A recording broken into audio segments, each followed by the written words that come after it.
Terima kasih pemirsa, Anda masih bersama kami.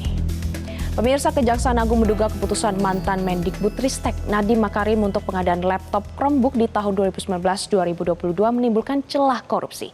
Pasalnya, rekomendasi teknis internal dan jam datun untuk penggunaan sistem operasi Windows tak diindahkan dan justru memilih laptop Chromebook.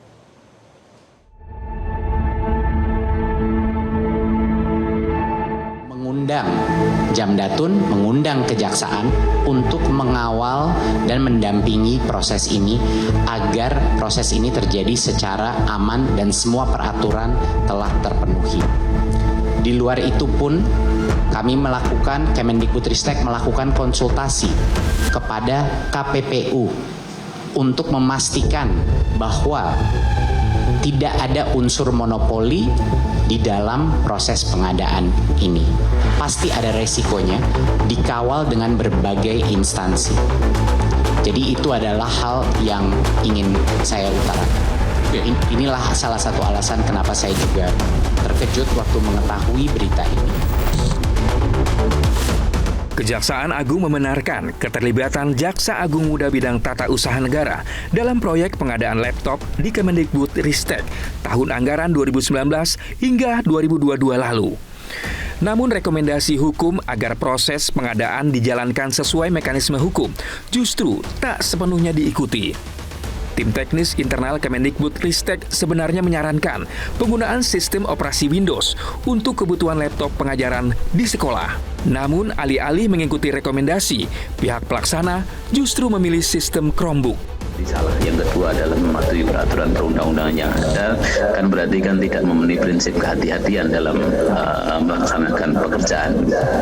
Oke, saya akan ke Mas Karena Yudi. Sudah ada analisis sebelumnya kan bahwa yang memang pas adalah Windows. Chrome dianggap tidak efektif berdasarkan evaluasi Pustekim tahun 2018 dan 2019.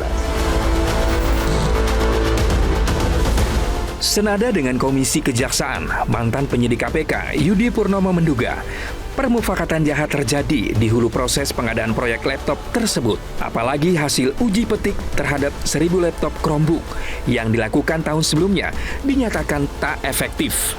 Ini kan permasalahannya adalah di awal bahwa kok bisa ya suatu laptop yang operator sistemnya itu tidak efektif gitu ya, gagal dalam proses sebelumnya ketika uji petik, namun kemudian tiba-tiba berhasil ya. Dari situ Mbak, kalau proses misalnya e-katalog memilih mana dan sebagainya, anggaran kemudian dihabiskan, didistribusikan bahkan sampai ke sekolah, itu adalah ujungnya Mbak.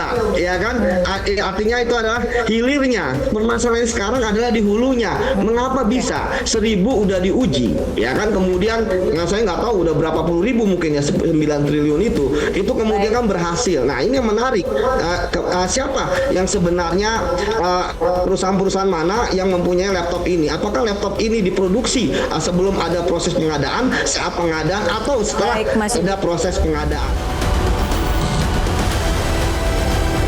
Kejaksaan Agung sendiri enggan berpolemik menanggapi bantahan mantan Mendikbudristek Nadiem Makarim. Penyidik Jampitsus tengah fokus mendalami peran 3 staf sus dan membuktikan tindak pidana korupsi dalam perkara tersebut.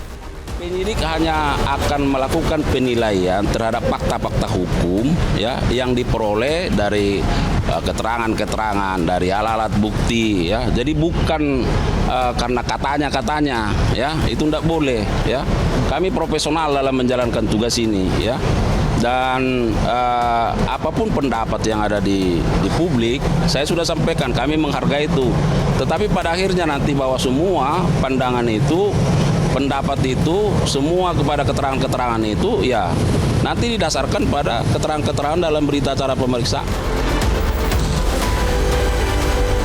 Kasus dugaan korupsi program digitalisasi pendidikan pada pengadaan laptop Chromebook senilai 9,9 triliun rupiah saat ini telah ditingkatkan statusnya ke tahap penyidikan. Artinya, saat ini penyidik telah menemukan bukti permulaan yang cukup adanya tindak pidana dalam kasus ini.